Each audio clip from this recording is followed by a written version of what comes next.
In today's video, I'm going to show you how to create a fully structured reading list in Obsidian so you can track every book you read, capture your best insights, and actually revisit what you've learned.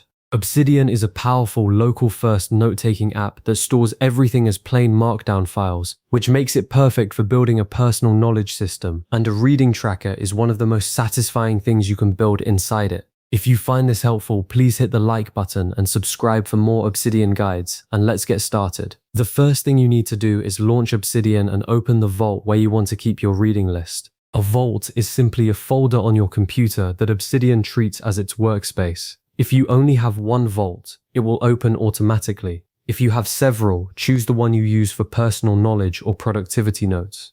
Everything we build today will live inside that vault, so make sure it's the right one before moving on. Once you're inside your vault, create a new folder and call it Reading List. You do this by right-clicking in the File Explorer panel on the left side and selecting New Folder. Keeping your books in a dedicated folder is important because it separates them from your other notes, makes searching far cleaner, and gives the whole system a tidy home. Think of it as the physical shelf where all your books live. Now, inside that reading list folder, create a new note and name it Reading Dashboard. This note is going to be the nerve center of your entire system. Over time, it will hold links to every book you're currently reading, every book you've finished, and any you're planning to start next. Having one central hub means you never have to hunt through your vault to find what you're working on. You just open the dashboard and everything is one click away. Before you start adding individual books, it pays to set up a reusable template. Create a new note called something like Book Template and lay out the fields you want to capture for every book: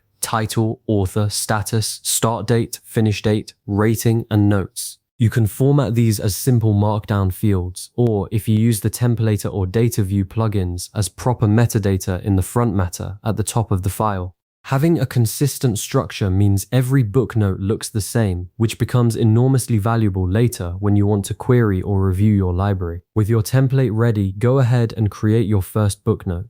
Give it the title of a book you want to read and save it inside the reading list folder. This is the moment the system comes to life. Fill in the basic information, the full title, the author's name, and your current reading status. The status field is one of the most practical things in the whole setup, because it tells you at a glance where every book stands. To make that status field even more powerful, add Obsidian tags directly to the note. Use something like #toRead for books waiting on your shelf, #reading for the one you're actively working through, and #completed for everything you've finished. Tags in Obsidian are searchable and filterable across your entire vault, so with a single search you can instantly pull up every book in any given category. It's a small habit that pays enormous dividends. As you make your way through a book, keep the note open and update your progress. Jot down page numbers, note where you left off, or record how far through a chapter you are. This running log keeps you honest and gives you a satisfying record of your reading pace over time.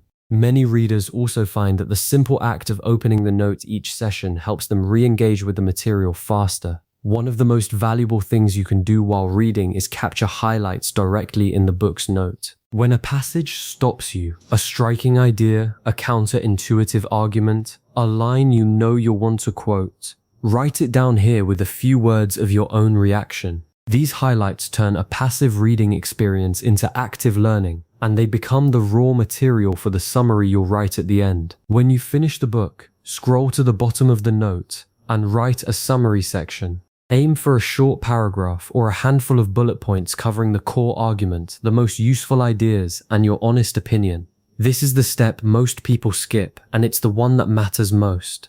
A summary forces you to consolidate what you learned, and it's the thing you'll actually reread 6 months from now. Now use Obsidian's internal linking to connect books that share themes or ideas. If a book on productivity references concepts from a book on habit formation, link them with double brackets around the title.